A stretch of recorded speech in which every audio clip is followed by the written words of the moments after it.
There's a gate in Jerusalem that's been sealed shut for almost 500 years. And millions of people believe this isn't just any gate, it's the most sacred doorway on earth. The exact spot where the Messiah will one day walk through. So why did a powerful sultan order it permanently sealed? Why is nobody allowed to dig near it? And why are strange sounds and tremors being reported around it recently? Stay with me, because what you're about to discover might change how you see ancient prophecy and world history. This is called the Eastern Gate, also known as the Golden Gate. It sits on the eastern wall of Jerusalem's Old City, facing directly toward the Mount of Olives. From the Mount of Olives, across the Kidron Valley, through this gate, and straight to where the ancient Jewish temples once stood, this forms what believers call the prophetic corridor. The exact path the Messiah is expected to take. This belief comes from ancient scripture. The prophet Ezekiel, over 2,500 years ago, had a vision where God said, "This gate must stay shut. Nobody can open it. It stays closed because the Lord has passed through it." Before we continue, please subscribe, hit the notification bell, and like this video if you want to spread God's truth. Let's continue. Ancient Jewish scholars believed this gate was reserved for God's presence. In Christian tradition, many believe Jesus entered through this gate when he rode into Jerusalem on a donkey, exactly as prophets had predicted centuries earlier. So this gate is more than architecture. It's a monument to prophecy. But here's the question, why is it sealed? Jump to the year 1541. Sultan Suleiman the Magnificent ruled the Ottoman Empire, one of the most powerful forces on earth. But something scared him.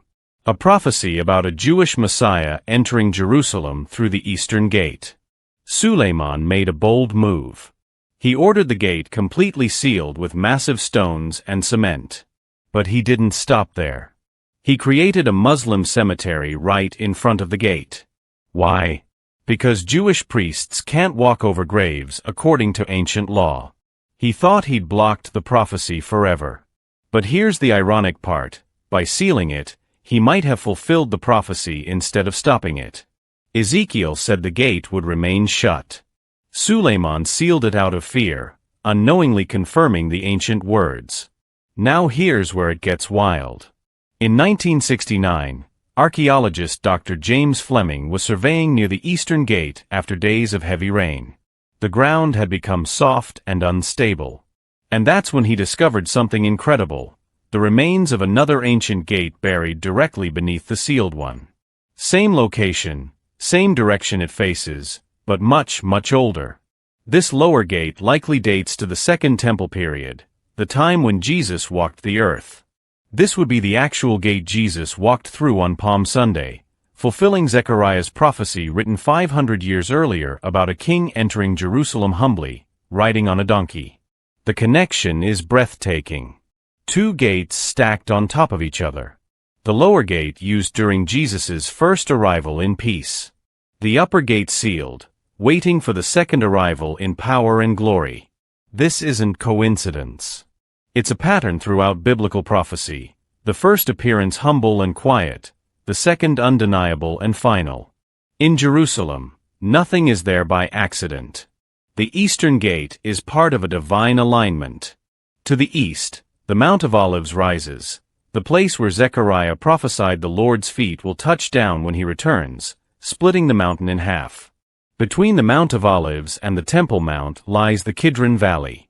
And directly across, the Eastern Gate. This perfect line Mount of Olives, across the valley, through the gate, to the Temple Mount, forms the prophetic corridor. Jesus said his return would be like lightning flashing from the east. When he ascended from the Mount of Olives, angels told his followers he'd return the same way you saw him leave. Ezekiel saw God's glory returning from the east, entering through the Eastern Gate. This isn't architectural coincidence. It's divine design. Throughout Scripture, the east is the direction of arrival, glory, and judgment. Here's a fascinating pattern. Throughout history, people have tried to stop what they can't control. And it always backfires. King Herod the Great, obsessed with maintaining his power, ordered innocent babies killed in Bethlehem to prevent a prophesied king from rising, but in doing so, he fulfilled Jeremiah's ancient prophecy about weeping in Ramah. Religious leaders during Jesus' time clung to their traditions and control, plotting his death, yet they unknowingly fulfilled Isaiah's prophecy about the Messiah being despised and rejected by men. Pontius Pilate, the Roman governor, tried to wash his hands of responsibility while condemning an innocent man, thereby delivering the lamb to the altar exactly as predicted. Every single attempt to stop prophecy only proved it true. Human schemes clash with divine promises and lose every time. The sealed gate is the same pattern, meant to prevent prophecy. It became powerful evidence confirming it. The gate stands not as a triumph of human defiance, but as a monument to God's sovereignty. And recently, something strange is happening. Locals report deep rumbles coming from the ground near the gate. Some claim to feel vibrations, like something ancient is stirring below.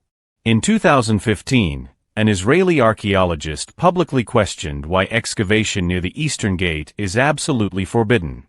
Jerusalem is constantly being explored, but this one spot?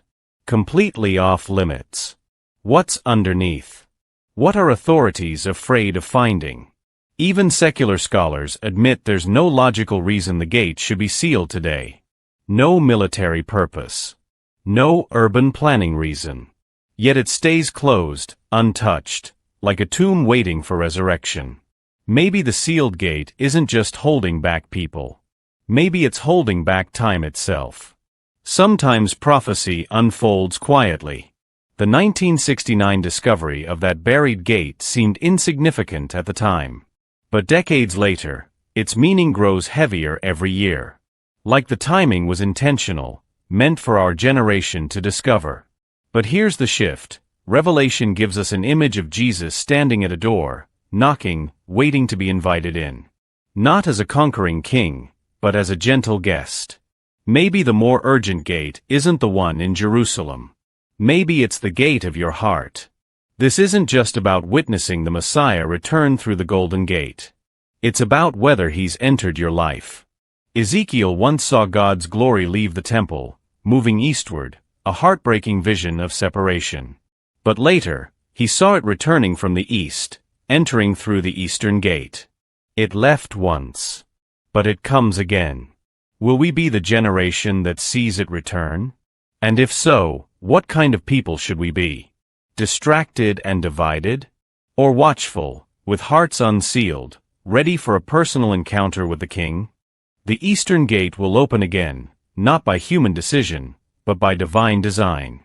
And when it does, the only thing that will matter isn't whether you knew the prophecy, but whether you were ready. So here's the decision. Is your heart sealed in stone or open to glory? If this message spoke to you, write in the comments, "The doors of my heart are open to the King of Glory." Let this be your moment. Share this video. Subscribe to the channel. Because the gate may open sooner than we think. And when it does, you'll want to be on the right side of history. The Eastern Gate has been sealed for nearly 500 years. But prophecy says it won't stay that way forever.